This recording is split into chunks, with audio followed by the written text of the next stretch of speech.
بسم اللہ الرحمن الرحیم۔ السلام علیکم ناظرین،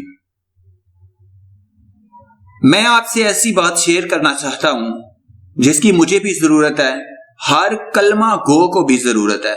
جس نے اللہ اور اللہ کے رسول صلی اللہ علیہ وآلہ وسلم پر ایمان لایا، اس کے لیے ضروری ہے کہ ان کے حکموں کا بھی پابند رہے، اللہ کے حکم کو مانے، اس کے اوپر عمل کرے، محمد صلی اللہ علیہ وآلہ وسلم کے ہر طریقے کو، ہر ادا کو دل کی گہرائیوں سے محبت کے ساتھ تسلیم کرے۔ حضور اکرم صلی اللہ علیہ وآلہ وسلم کے پاس صحابہ بھی جاتے تھے، پریشانیوں کو بھی لے کر جاتے تھے، معاملات کے حل کے لیے بھی آپ صلی اللہ علیہ وآلہ وسلم کی خدمت میں حاضر ہوتے تھے، مسائل پوچھنے کے لیے بھی جاتے تھے اور زندگی گزارنے کے طریقے معلوم کرتے تھے۔ تو آپ صلی اللہ علیہ وآلہ وسلم نے ایک غریب آدمی سے لے کر بادشاہ تک ہر آدمی کو زندگی گزارنے کے طریقے بتائے۔ کوئی آدمی جاتا ہمارے گھر کے اندر رزق کی تنگی ہے، کاروبار نہیں ہے، پریشان ہے، تو آپ صلی اللہ علیہ وآلہ وسلم کیا فرمایا کرتے تھے؟ سورت واقعہ پڑھ لیا کرو۔ یہ سورت واقعہ 27ویں سپارے کے اندر ہے، اور پھر یہ کہتے تھے کہ میرا دل چاہتا ہے میرے ہر امتی کے سینے کے اندر یہ سورت محفوظ ہو جائے، اور بہت سارے صحابہ کے واقع بھی ہے۔ حضرت ابو ہریرہ رضی اللہ تعالی عنہ بہت جلیل القدر صحابی، فاروق اعظم رضی اللہ تعالی عنہ اپنے دور خلافت میں ان کا جو ماہانہ معاوضہ تھا، ان کی جو تنخواہ تھی، وہ روک دی اور دل میں سوچا کہ میرے پاس آئیں گے اور آ کے میرے پاس مطالبہ کریں گے کہ میرے کام کا معاوضہ کیوں نہیں دیا۔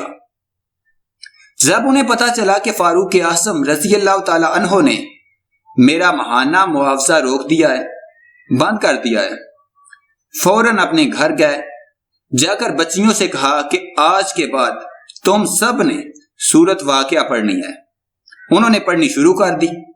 6 مہینے گزر گئے، فاروق اعظم رضی اللہ تعالی عنہ انتظار کر رہے ہیں کہ حضرت ابو ہریرہ رضی اللہ تعالی عنہ میرے پاس تشریف لائیں گے اور آ کر مجھے کہیں گے کہ آپ نے میرا معاوضہ کیوں روکا۔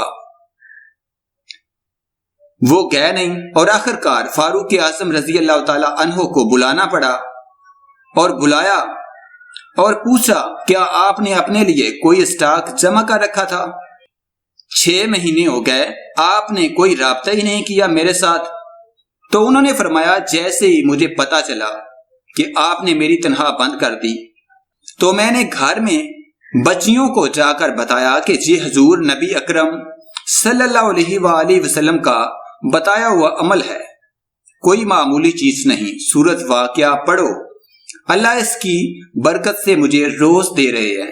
تم نے اپنا دروازہ بند کیا، لیکن اللہ نے تو نہیں بند کیا، وہ دروازہ تو کھلا ہے۔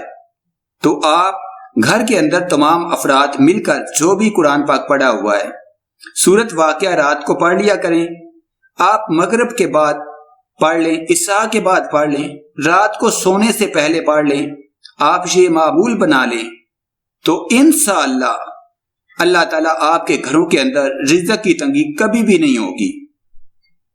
اور دوسری بات یہ سمجھے، جو بات آدمی کہتا ہے اس بات پر اس کا عمل ہو تو اس کا فائدہ بھی زیادہ ہے۔ ایک تو قرآن پاک پڑھنے کا ثواب وہ تو مستقل ہے ہی، 10 گناہ معاف ہوتے ہیں، 10 درجات بلند ہوتے ہیں، اور نامہ اعمال میں 10 نیکیاں لکھ دی جاتی ہیں، اور اس کے ساتھ ساتھ اللہ دنیا کی پریشانی کو بھی دور کر دیتے ہیں۔ آپ اپنے بچوں سے بھی کہیں اس سورت کو پڑھنے کے لیے، اور خود بھی پڑھیں۔ یہ نہیں کہ گھر میں صرف ایک آدمی ہی پڑھ رہا ہے، سارے پڑھیں۔ اگر ایک آدمی پڑھے گا تو اس کا بھی فائدہ ہے، لیکن اگر سارے گھر کے پڑھیں گے تو اس کا اور بھی فائدہ بڑھ جائے گا۔ اس لیے اس وظیفہ پر اس لیے عمل کریں کہ یہ وظیفہ ہمارے پیارے نبی صلی اللہ علیہ وآلہ وسلم کا بتایا ہوا ہے، اور میں امید کرتا ہوں کہ آپ سب اس پر عمل ضرور کریں گے اور اس وظیفہ کو زیادہ سے زیادہ شیئر بھی کریں گے۔ جو بھی آپ کی یہ بات سن کر عمل کریں گے، ان کا بھی فائدہ ہوگا اور آپ کا بھی فائدہ ہوگا۔ انسان لالچی ہے، دنیا کے فائدے کے لیے تو لالچ کرتا ہے، آخرت کے فائدے کے لیے لالچ کرو جو ہمیشہ کے لیے ہے۔ دنیا میں کچھ مل بھی گیا تو عارضی ہے، اس لیے یہی اللہ تعالیٰ سے مانگیں کہ اللہ دنیا میں بھی اپنی نعمتوں سے سرفراز فرمائے اور آخرت کی نعمتوں سے بھی مالا مال فرمائے۔ آج کا عمل لائک اور شیئر ضرور کریں۔